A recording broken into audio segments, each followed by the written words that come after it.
All right, welcome. Today, we're going to tackle a word that's, well, it's everywhere you look, from your bank statement to the local hospital. Organization.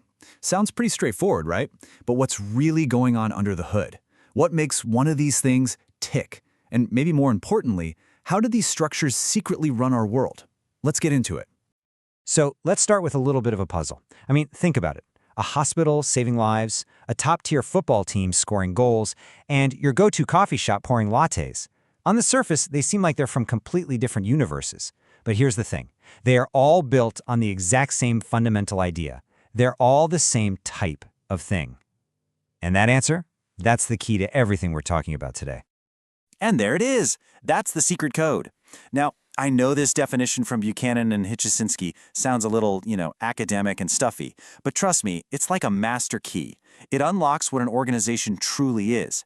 It perfectly explains everything from a giant global corporation all the way down to your local book club. It all comes down to three things: people, goals, and control. So let's break that fancy definition down into three simple ingredients. And we'll stick with our football team because it's a perfect example. First up, collective goals. This one's easy. The team has one clear shared mission: win the match. Every single player knows that's why they're on that field together. Second, social arrangements. An organization isn't a one-person show. A team is a structured group of people working together.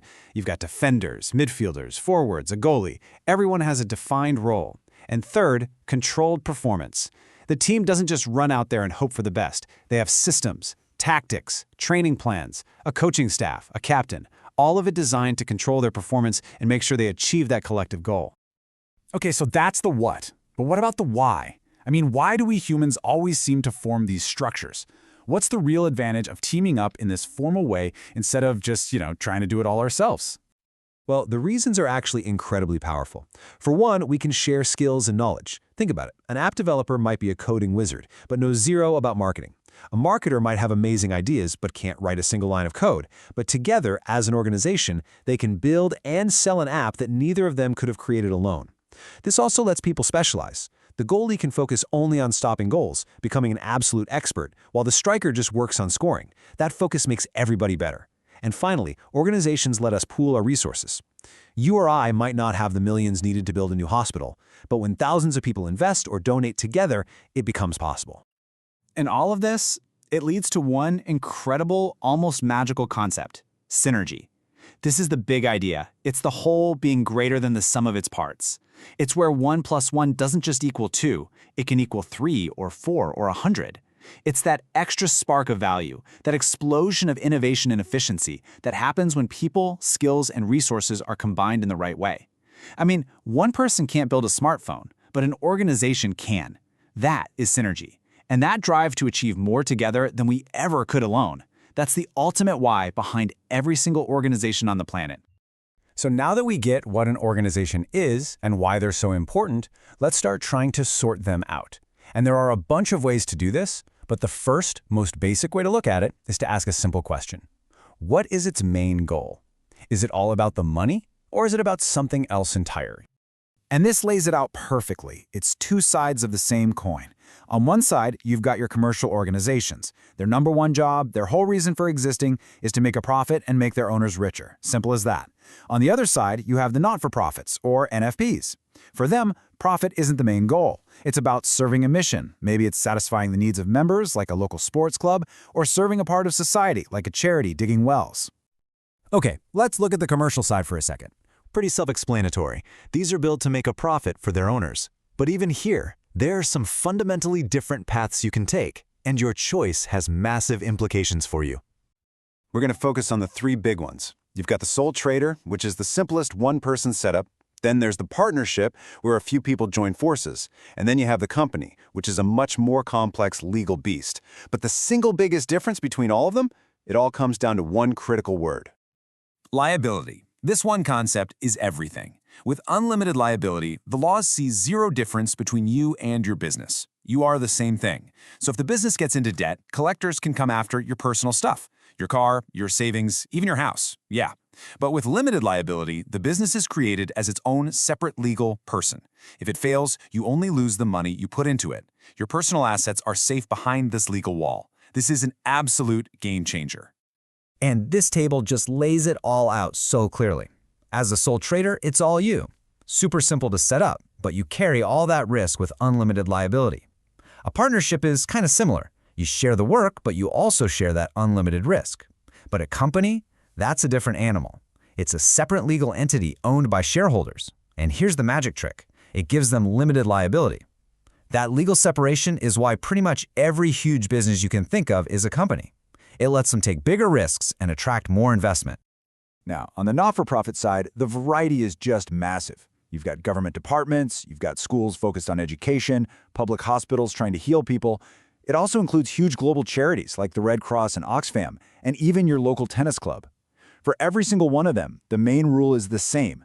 Any extra money they make isn't handed out to owners. It gets plowed right back into achieving their main mission.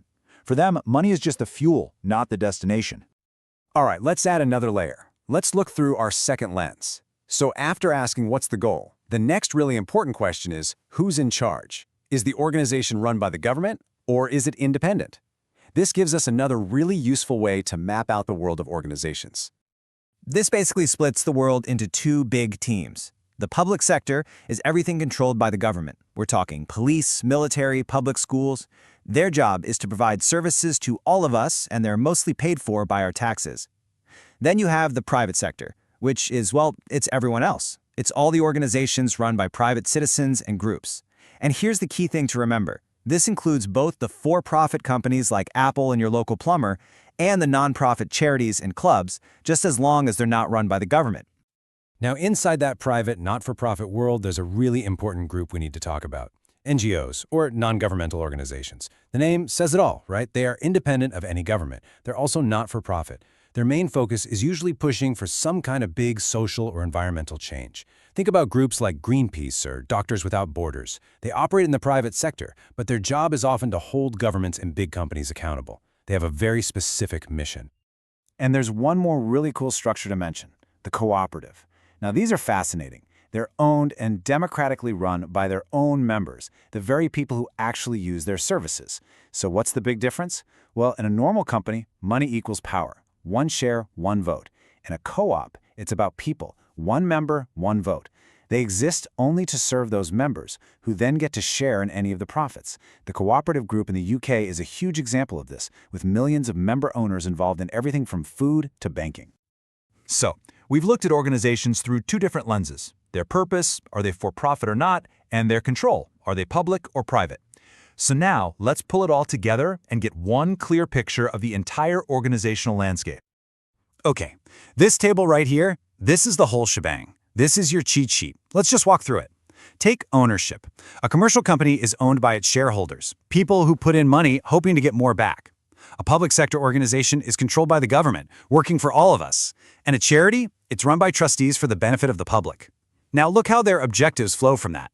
Companies want to maximize wealth. Public sector orgs are there to implement government policy. Charities exist to provide a social service. And of course, their funding is completely different. Companies get money from investors, the public sector runs on taxes, and charities rely on donations. See? With this simple framework, you can analyze and understand pretty much any organization you run into. So, there you have it. We started with a kind of dry definition, and we've unpacked the very DNA of the structures that run our world.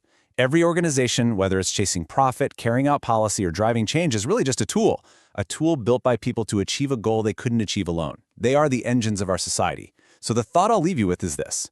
These aren't just ideas on a slide. The organizations you work for, buy from, and donate to are all actively building our future. Now that you know the real purpose and who's pulling the strings, how does that change the choices you'll make?